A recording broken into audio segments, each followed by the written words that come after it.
on the frigid Alaskan waters. I've started sight, so we're going to close door. Time is of the essence when a man is having a heart attack.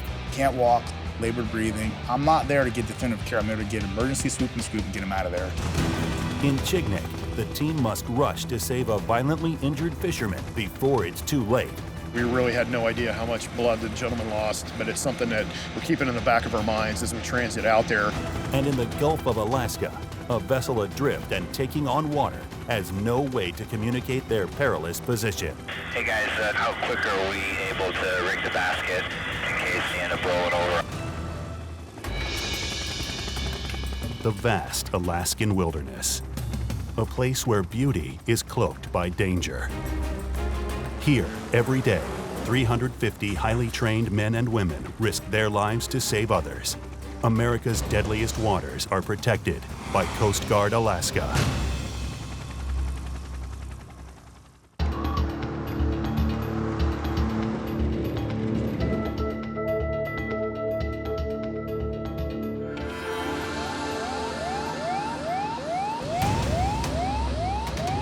I was sitting in maintenance control talking about SAR cases and all the good things that go along with them, and all of a sudden the SAR alarm goes off. Well, the information we were passed down right away was a heart attack victim located on a seiner boat. That's pretty much all the information I heard. There was a medevac for a male who had had a heart attack on a fishing vessel. So I started getting my gear, putting on my dry suit, making sure I had all my ACLS, which is Advanced Cardio Life Support equipment, our ZOLS, which is our monitoring unit, plenty of pads in case we had to shock him. Met the crew that I was flying with. AS21 Morrissey was with me, who is a paramedic, so it was good to know that we had a good, strong medical team in the back. Sir, how old did you say this gentleman was? 48. So what's the flight plan summary say? Well, it's about an hour and 45. We're cutting a few corners. Still putting us to the point in 23:15.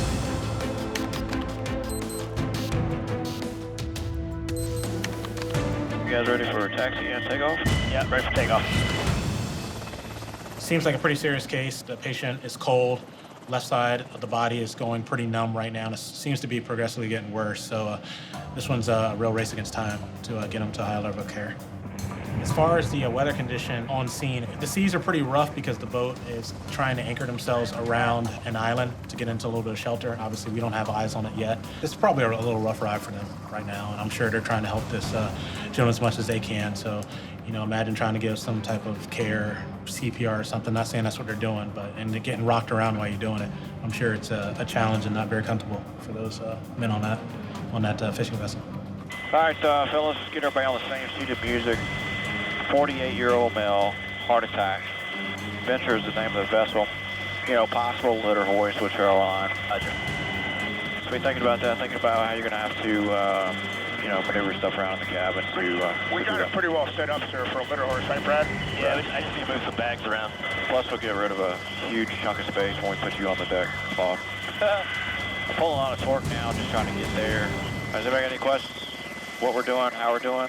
No questions with that. Before we get on scene, there's a lot that's happening in the back. The HS and the rescue swimmer, they're trying to organize and get themselves ready for the patient to be brought in the cabin. They're getting IVs set up, they're organizing it the way it should be so they have enough room to work on the guy if possible. And I'm assisting where I can. All right, Dave, bring your personal way here for a minute. All right. I don't know what to set up for just yet. We don't know if it's ambulatory or not. Set up for the basket, Brad. Roger. State Kodiak, Juliet 44. We are on scene at this time, talking to fishing vessel Venture on channel 21. Over. Ask him if he thinks he can get the basket. I just say we use a litter, sir. If this guy can't walk, it'll be so much easier than have to dump him out of the basket. We're set him up in here. He's set for us, too, for transport. I'll make it quick, sir. All right. If you think that's what's best, all right. Brad, you copy that. Sorry about that, buddy. Yeah, that's all right. Got it. Christopher Clinton from 4-4. We're going to do a couple more minutes here, take a look at our hosting platform, stop the rescue swimmer down, and then we're going to send a litter to extract the patient. I'll copy. Roger, roger. Yeah, the two boats are tied up, so just let me know which boat you're going to land the swimmer on. We'll swing the booms to accommodate. Copy all. 6044 out. What do you think, Claude? The boat is currently on the left, the back of that. See how there's not as many nets on the back of that? What do you think, fellas? Set the litter on top of the net piles? We go to that little boat, can't we? That big, the sailor boat itself? Yeah. I mean, it looks like it has a little platform on it. So when we got on scene, there were two commercial fishing vessels, which had a smaller vessel in tow. So there were 4 boats roped together. So we orbited the vessel, did a brief with the captain. This is the Venture. We're gonna go ahead and put our swimmer down on the boat that's in tow, the center boat behind, so we can swing the booms to the port side over. There for cabin door. You have door speed. Your door's coming over. All right, so almost shoot a visual approach to the stern. There were booming rigs and gear, fishing gear, and nets on the back of the vessels. We had the captain move those booms out of the way to clear the hoisting area. And we made a decision to do a direct deployment of Claude to the smaller vessel in tow behind the commercial fishing vessel. Rescue check was complete. Ready for 1. Harness deployment of the rescue swimmer to the boat in tow. Check for checking swimmer. Swimmer's ready. Begin the hoist. Roger. That's target sight. Swimmer's going to cabin door. Oh, check swimmer. Load check complete. Swimmer's going down. As I'm bringing him down, the boats are anchored, so the rotor wash from the helicopter decides to kind of move the boat wherever it wants to go. And the littler boat on the back is moving even more, and that's the spot that we decided to hoist to. Easy right. This boat's kind of swinging with him. Yeah, easy back. So just kind of trying to land the swimmer on that little boat was a little difficult. We kind of had to time it just right as the boat was kind of swinging back to drop him on it. So it made it quite difficult, but we made it through it. He got on the boat, gave us a thumbs up, he was good to go, and made his way to the patient inside the boat. So they drop me in this big old bathtub of a purse seine or skiff, and I climb over the nets, get to the patient. So my first assessment was, guys obviously can't walk, sitting down, labored breathing. It's not showing true signs of a heart attack, but it doesn't rule that out. You know, first thing you say is, what's going on? Well, I've got numbness in my left side, so I'm thinking stroke. I'm like, okay, it could be a stroke. I mean, I'm not there to get definitive care. I'm there to get emergency swoop and scoop and get him out of there. Let me get this litter ready to go. 6044, let's come on, count 4. Swimmer for the 4-4, go ahead. Just set a baseline vitals. If you want to drop that litter on down to either boat, these guys are going to tend the trail line to give me the litter. Swimmer for the 4-4, we're going to put the litter on the Venture, aft end of the Venture, over. Delivered the litter down using the trail line. Had one of the guys on the boat retrieve the trail line, same spot that we dropped the rescue swimmer off on, kind of guide the litter into the spot where we needed it. Litter is on the boat.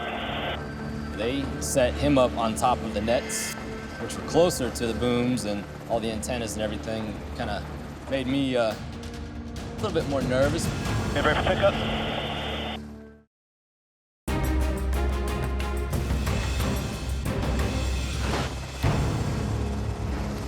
Swimmer for the 4-4, we're going to put the litter on the Venture, aft end of the Venture, over.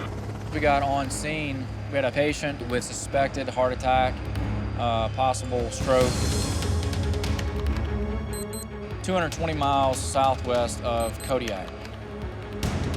We got the litter ready, and we did a trail line deployment of the litter to the stern of the commercial fishing vessel. Litter is on the boat. They set him up on top of the nets, which were closer to the booms and all the antennas and everything. Kind of made me a little bit more nervous, but just had to be more cautious about your surroundings and lifted him up. Taking the load. Survivor coming up. Survivor below cabin door. Bringing him up. Bring him inside cabin. Pull. Alright, inside the cabin. Disconnecting the hook. Alright, we'll send the hook down. And we'll do a harness recovery of Claude from altitude of 60 feet. Any questions? No questions. Brief complete. Roger.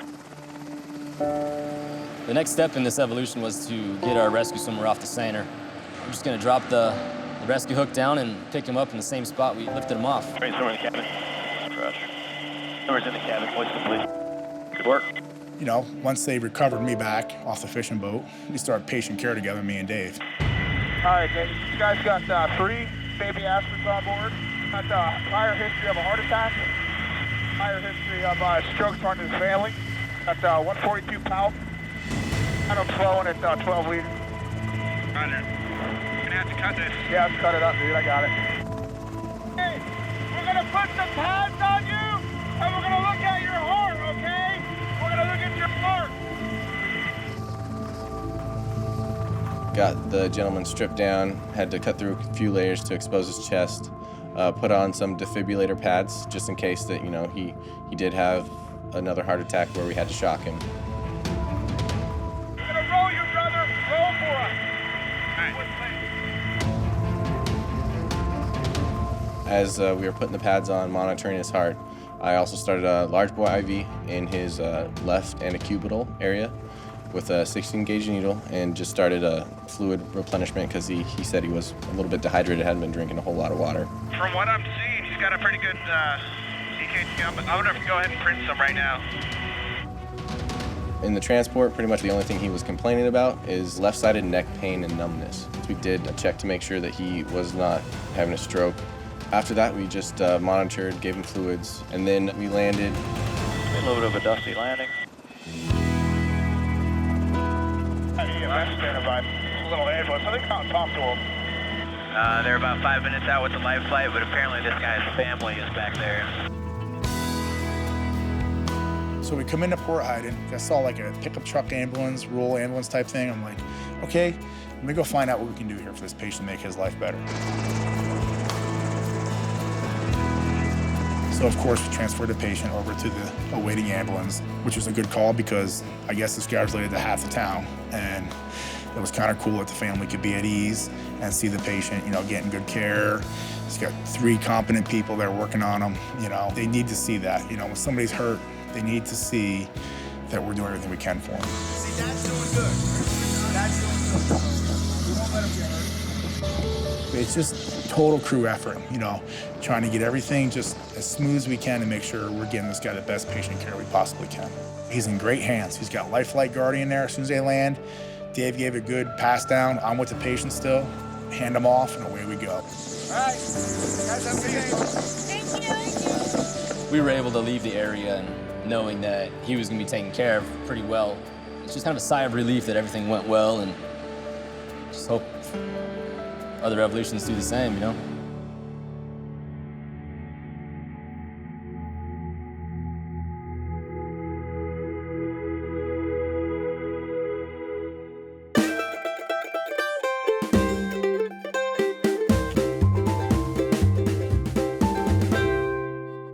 All right, Petey.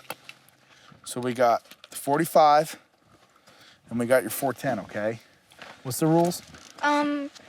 Treat every gun as it's loaded and Keep the what? point it downrange. I don't want to get shot today, all right? Make a deal? Yes. Mom talking to any insurance agents or anything? No. She did. All right, just checking. Claude Morrissey, AST-1 U.S. Coast Guard Kodiak. We're out here Saloni Creek. Take my brother-in-law. He's a goonbot back from Jersey. He's a cop, SWAT team guy. Show him how to do things up in Alaska. We're gonna have to work on your form, bro. Holy cow. I just requalified last week. Can you give me a break? I'm from New Jersey, man, so this to me is, I've never seen mountains like this ever in my life, so it's awesome. Did a lot of salmon fishing. Got to see the hangars, the helicopters and stuff. It's a great experience. Spending some time with my nieces and nephews, you know. Never get enough of that. Now look down here, and you put that bead right on the orange. Over there, look. Uncle Robert's a small arms instructor from Marine Corps. As a police officer in New Jersey, I'm a firearms instructor. Look at me. You have to put your cheek on the gun somewhere so you can see the bead, all right? There you go. There you go. You hit anything? Nick, come on. My name's Nick Gilmore. I'm AST-1, a rescue swimmer in the Coast Guard. Look. You want to shoot your gun at the beginning of each year, just your scope could get knocked off, and it's a good idea to shoot before you go out into the woods and miss a big one. Ready? Yeah. Didn't even load it. Oh, man, you ready? Yeah. Yeah. All right, there you go. Ready? Money. Go ahead, Nick. Yes. It's on. Go ahead. It's on. Every time you're shooting ski, it's cool. Pull. I'm on a hot streak. You're doing good. It's just a good day to come out and shoot, unwind you know? Everything from flying to SAR cases to people yelling at you in supply, it's all good. Just way to just get back, get grounded again. Ready? Last time, go ahead, pull. All right, I'm done. I'm missing on national TV. We got a call from District 17 that they had a 54-year-old male with a severed finger. In a case like this, there's always that potential for an individual to go into shock as well. We didn't know how much blood was lost. Nonetheless, we do our best to get there as fast as we can. Have target in sight. Swarm's going down.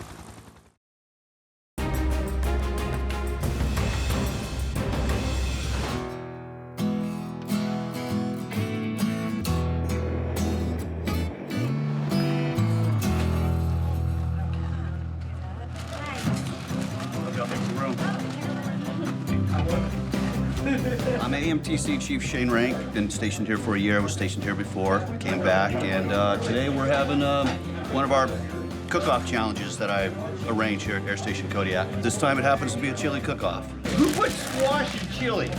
Really? Zucchini? It's a morale builder. We all get to talk, eat food, have a good time.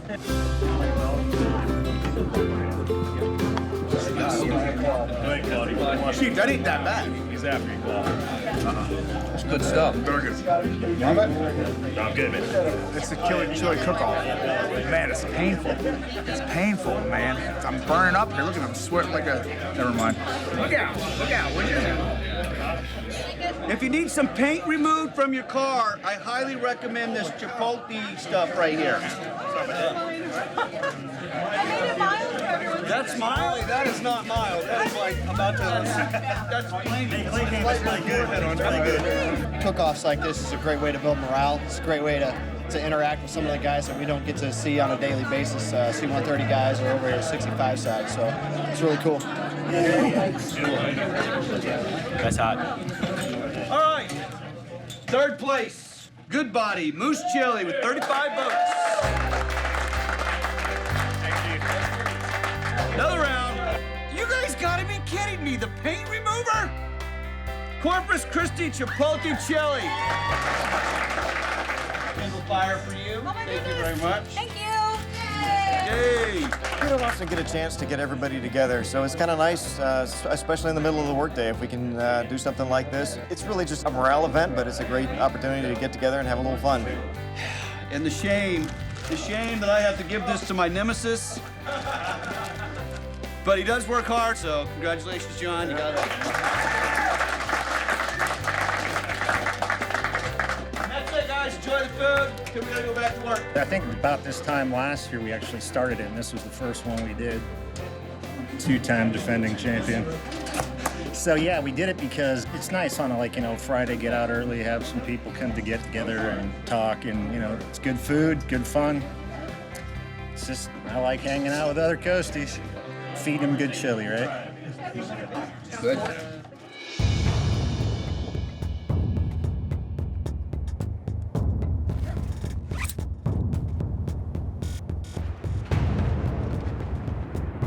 Hey guys, just take a quick step here and just make sure we're on the same sheet of music. I got a guy that's severed a finger, 54-year-old male, about 200 miles west of here, so it's not exactly around the corner. Approximately 3 o'clock this morning, we got a call from District 17 that they had a 54-year-old male on the fishing vessel Providence with a severed finger, possibly going into shock. The plan is for the H-60 to go out and conduct a hoist of the patient and bring him back here, and they have a surgeon standing by to hopefully reattach the finger. Just make sure we're taking things nice and slow, talking about everything, anything that's concerning you, please bring it up. But slow is smooth, smooth is fast, I would like to say, so Got any questions, concerns before we go do a walk around and get this thing cranked up? No, Okay. sounds pretty straightforward. Good to go, sir. All right, let's do it. Here is Air Station Kodiak. The patient is on the fishing vessel Flying Ocean down here near a town called Chignik. And they're heading eastbound toward Kodiak at their best speed so that the helicopter can meet them in the shortest distance possible. In a case like this, you know you're going on scene. Someone's, is either missing or could potentially lose part of a limb. We really try to get there and deliver the level of care as quickly as we can. Hey, Christian, you all ready in the back, man? Roger. It can be challenging in the remote areas such as Alaska, but nonetheless, we do our best to get there as fast as we can. Begin the hoist. Roger that. Have target in sight. Swarm's going down. In a case like this, there's always that potential for an individual to go into shock as well. We got 26-foot boat, blue and white. Obviously, getting these guys out of the water is priority. They're suffering from engine failure, power failure, and are taking on water over their stern. It's bad news. So time is critical for us.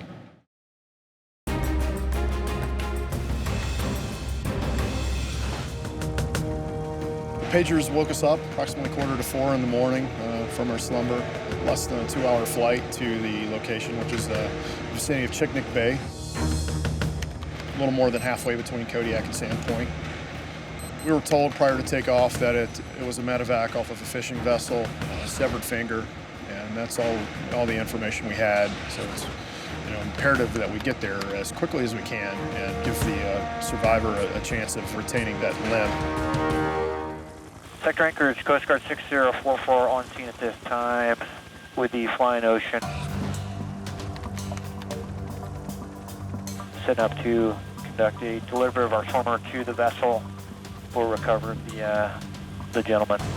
On the way out, we had a bit of a lengthy transit. It was about an hour and a half, 2-hour transit to get out to the vessel. So getting all my gear prepped, preparing for anything. I don't really know the exact situation I'm going to be getting into. This was a case where there wasn't a corpsman available, so it was just going to be me in the cabin administering all the medical care to the patients. 6044, Kodiak here, go ahead. Do you know if we're taking this guy to Sandpoint, or is he coming all the way back with the 44? Yeah, my direction is that he's coming back here. They've got a hand surgeon standing by to attempt to reattach as soon as he arrives. Sweet. So you got that little puppy on ice and I just moved in the seat? I would assume so, yeah. In a case like this, there's always that potential for an individual to go into shock as well. We didn't know how much blood was lost. We just know we had a severed finger at the time, but we really had no idea how much blood the gentleman lost during the case and whether or not shock was even an issue at the point. But it's something that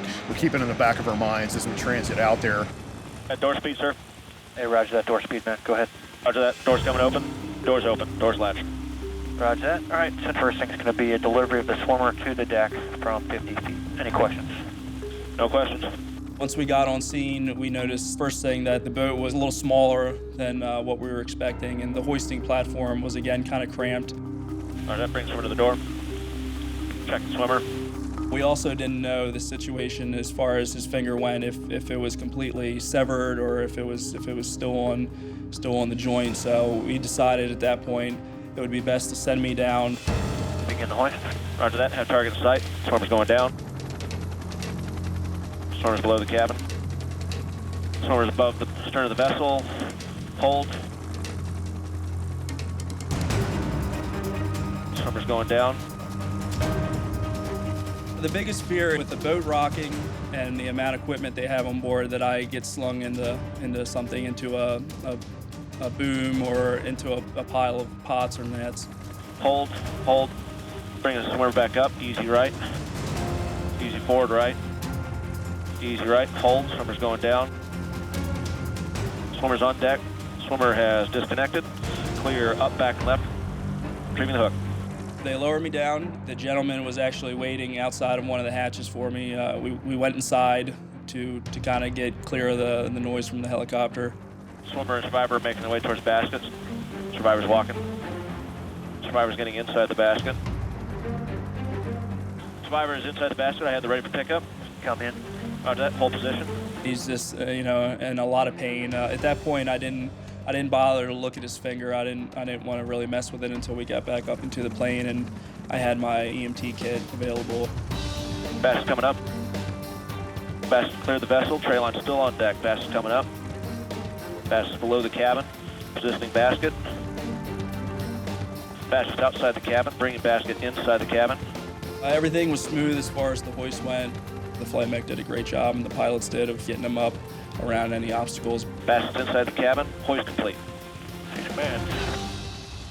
The hoist turned out great, very expeditious. It was 12 minutes from the time we've got Steve on board, our rescue swimmer, until we had him back on board the helicopter with the survivor. Swimmer is inside the door. Hoist complete.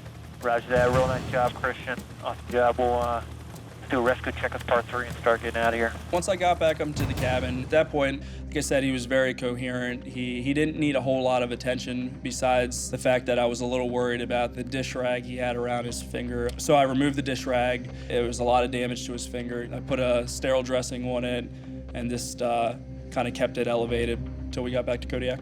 All right, guys, real nice job in the hoist here. Got about 2 hours till we get back to Kodiak. Christian, how's our survivor doing? Steve did a good job of wrapping him up. He's obviously in some pain, but he's with it. Sounds good, man. It's definitely a good feeling to help these guys out. At the end of most of these cases, the individual usually thanks you and apologizes for you having to come out, but the apology isn't even necessary. That's what we're here for. That's our job, to go out and help these guys out when they get in trouble. It was huge to know that we'd made a difference in this gentleman's life. Another thing we knew too is that he was from Kodiak. So a local guy that depends on being able to use his hands, it's huge to know that we were able to help him keep doing that work and keep going out there and fishing and risking his life to put food on his family's table. So it's huge to know we helped him out.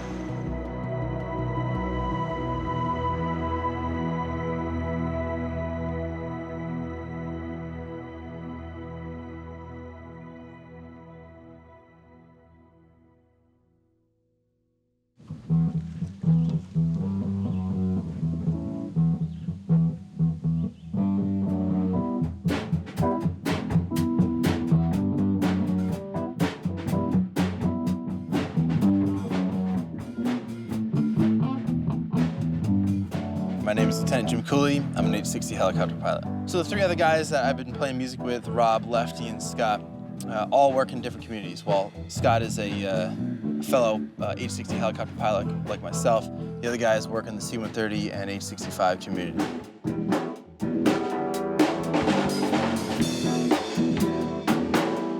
At work, Scott Wilkerson is an extremely professional aviator, great officer, great pilot. So it was kind of a surprise to us all to find out how much of a rock star he is behind the kit. I find it very relaxing. I think it's a kind of a team-building exercise outside of work, when you have other folks that really enjoy playing music and you kind of have that one thing in common. You can get together and just really have a good time outside of work and really come up with something creatively. It's a lot of fun, and it is a big stress relief.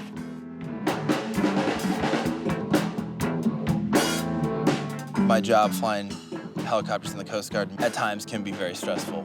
And music to me is important because it just uses a dramatically different part of my brain, which does kind of push the reset button at the end of the day.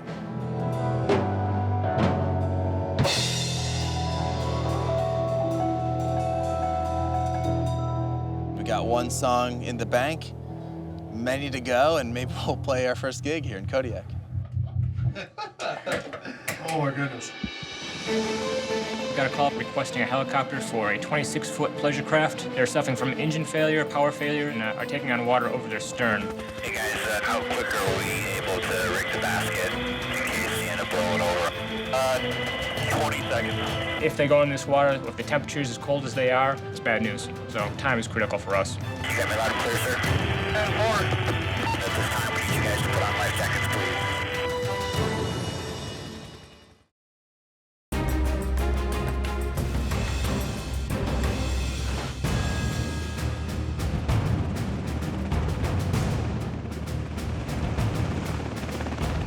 Rob here, quick crew brief. We got obviously Starcase, 26-foot boat, blue and white. 3 POB, water temps 45 degrees. Obviously, getting these guys out of the water is priority. Crew brave taxi. Ready to protect. Rescue 6044. Go ahead, sir. The last report I have is they said they were 3 or 4 miles off shore, and if you guys just follow the shoreline northbound, you should be able to see them. Roger, thanks. Roger. And also, the AST, Alaska State Troopers helicopters are going to be launching at this time. I'm waiting for an update on the position and situation. I don't have anything more at this time.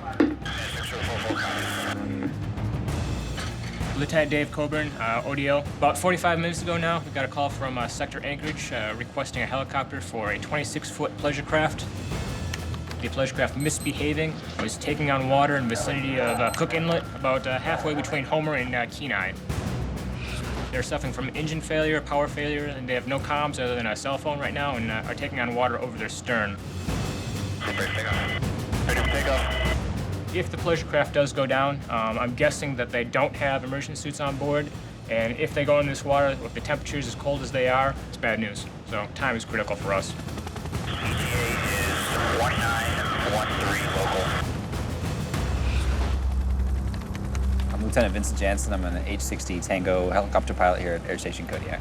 Well, in this case, we've got some limited details because we don't actually have good communications with the vessel. The initial communications have just come in on by a cell phone, but luckily this is an interagency case. We've already got help from the Alaska State Troopers, and a Coast Guard C-130 that's already airborne is also going to be one of the first assets on scene before we arrive. The Alaska State Trooper helicopter has located the vessel in distress. Coast Guard Rescue 6044. The vessel's approximate position is 3 nautical miles off the Sealoff River and the Kenai River. That's our current updated position, over. Roger. Just about 6 miles north of where he was when we first got position.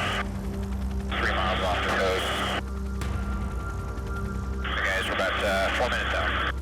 Roger. My name is Bill Coleman. I'm a flight mechanic here in Kodiak, Alaska.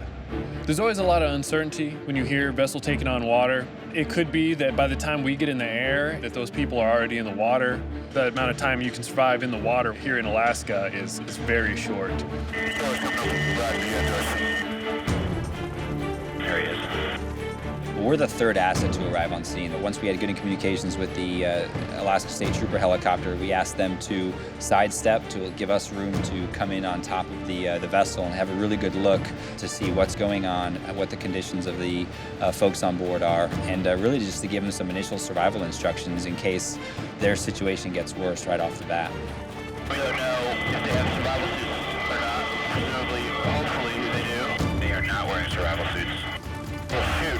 So if they don't have survival suits, then putting them in the drink and hoisting them that way with the swimmer is not really a good option. No, definitely not. It has to be a last option. That's not super safe.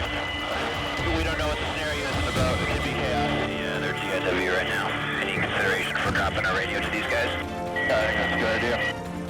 First thing we need to do is get a drop radio down to them so we can get communications going and get a real good grasp of what's going on.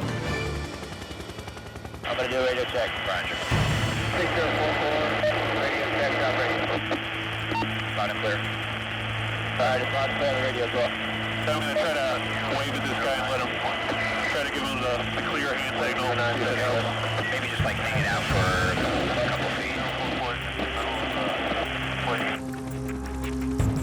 I'm going to an 80-foot hour. Target 2 o'clock. Begin the hoist. Roger, Pino trail line. Pino trail line. That's your rocket call. 415. Be advised, we got decent swells. 4910. Easy forward, hold. Hold. Hold. Trail line's on deck.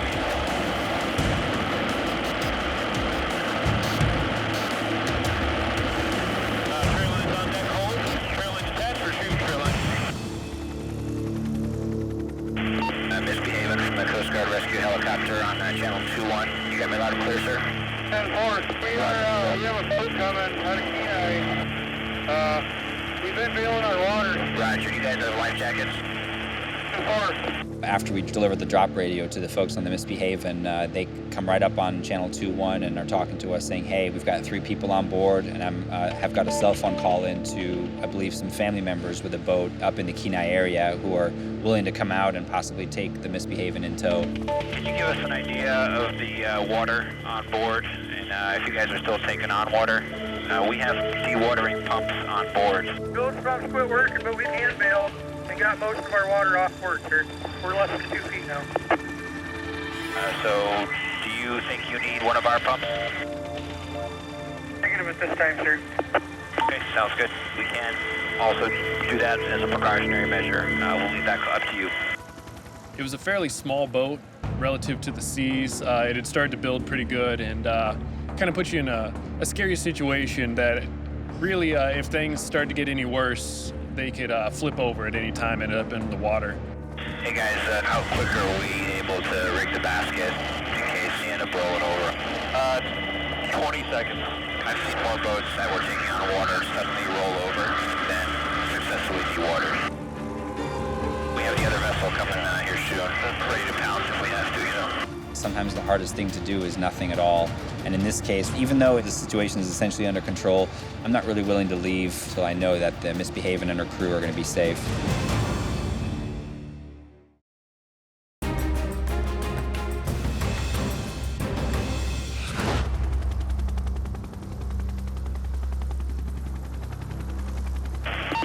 Misbehaving from the Coast Guard rescue helicopter on channel 2-1. You got me loud and clear, sir? 10-4. At this time, we need you guys to put on life jackets, please. 10-4. So now that we're on scene, we've come over the top of the vessel and we see there's 3 persons on board, and they're actually at anchor right now, approximately 1 mile off the coast, approximately 3 miles south of Kenai. We have a boat coming out of Kenai. And we'll stay right here with you guys until that boat shows up. Thank you much. Initially, there's no other vessels in the area to render any kind of assistance, although they saying, hey, I've got a cell phone call into the boat up in the Kenai area who are willing to come out and possibly take the Misbehaving in tow. There he is. That's the boat. Let's take a look at the Good Sam boat. North. His name is the Machinator. Machinator from the Coast Guard Helo. Are you up, sir? Channel 2-1. Roger, Coast Guard Helo. Machinator here. Do you have sufficient line to set up a tow rig? Yeah, Roger. I've got about 100-foot, 1 1/4 inch tow line, okay? Roger. Well, towing evolutions are inherently tricky because you've got 2 vessels of different capabilities, able to take on sea states of different sizes. And of course, the Misbehaving is at this point is damaged, so any kind of change in speeds, courses might make the situation worse. Misbehaving, you ready to receive the flight?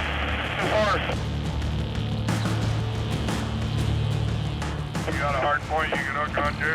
We're going to have to go to a mooring point. The Good Sam throws over a tow line. The vessel in distress ties up the tow line, and away they go. Misbehaved from the Coast Guard helicopter. 10-4, got a copy. We're just calling you right now to see how the water level is looking. Over. We're self-bailing and doing good. Let's continue to tow and get this thing home. You're doing a fantastic job. We'll stay on scene, orbiting as long as we can. Let us know if we can do anything to help. Given the amount of training that the Coast Guard puts the air crews through to do these rescues, sometimes the hardest thing to do is nothing at all. And in this case, we were able to have our equipment ready to go if we need to deliver it, and really just help out by staying on scene. Where are we going to meet you to get you this radio back? We'll be at the airport for the next 45 minutes. They are in the mouth of the river in calm seas. Let's go get gas. We stayed until they were good and safe. What was cool is we rarely get to meet the people that are on the other end of a SAR case. And because we lowered that radio, the guys being gentlemen that they are, were like, hey, we want to return this radio. Can we meet you at the airport? And sure enough, they showed up with a radio, and it was great. We actually got to look these guys in the eye, shake their hand. It was one of those moments that you get to like really appreciate the job that you're doing. Well, you guys' luck changed when they showed up. Our luck changed when you showed up. I knew I wasn't going to freeze to death. This is true. My name's Clyde Reynolds, and I'm from Nikiski, Alaska. I went out halibut fishing, and my boat quit working. Called the Coast Guard. It was relieving because we were hitting huge waves and taking on water. I felt safe when they showed up. They saved our life. So.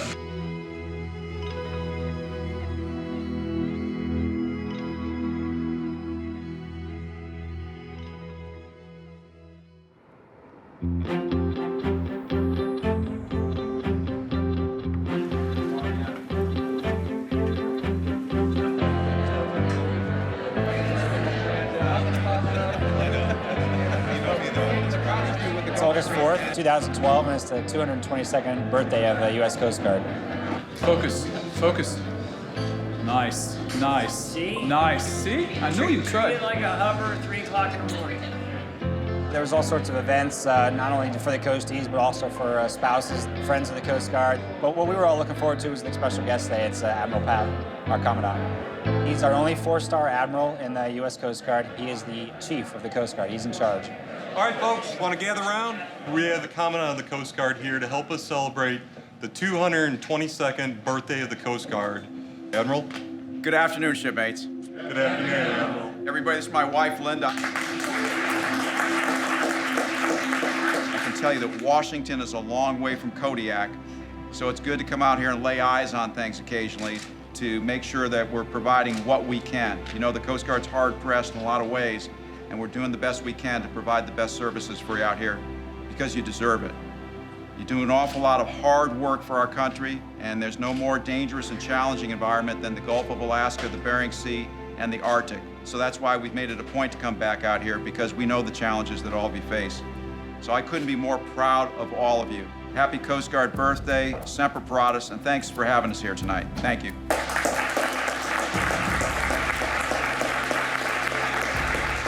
I've come up to Kodiak and to Alaska for the last 3 years, and I thought it was important because of all the increased activities that we have going on in the Arctic in particular, that I get back out here and refresh myself and gain a better appreciation for the geography and the challenges that my people are facing out here. People within the lower 48 just don't have an appreciation for the distance and the scale and the magnitude up here. So I'm kind of proud of my men and women. They could have chosen easier paths to take, but they chose to raise their hand and swear to support and defend the Constitution of the United States of America and then put on the uniform of their country. So I'm deeply appreciative. I love the Coast Guard. And if you love the Coast Guard, you gotta love Coast Guard people.